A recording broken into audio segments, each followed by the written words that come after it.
ako kaya ako nasasaktan ng ganito? Okay, pangit ka! Pero Betty, bilhin sa'yo ng buo ang puso ko. Ipinaglaban kita kahit na pangit ka!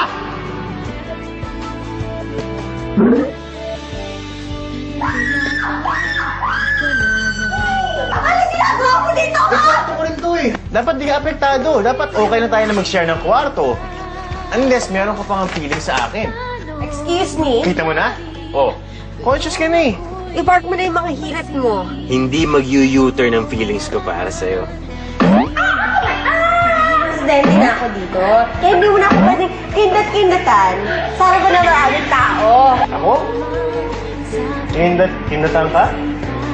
Hindi. Uwi yata.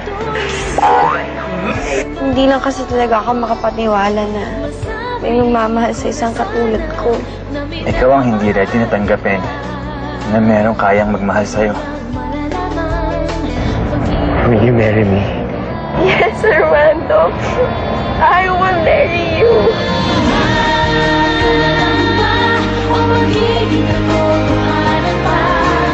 Ano ba nangyayari? Ang ama ng babaeng papakasalan mo ang pumatay sa mama mo. Pero hindi mo pa rin kayang baliin ang katotohanan na walang kasalanan ng tatay ko.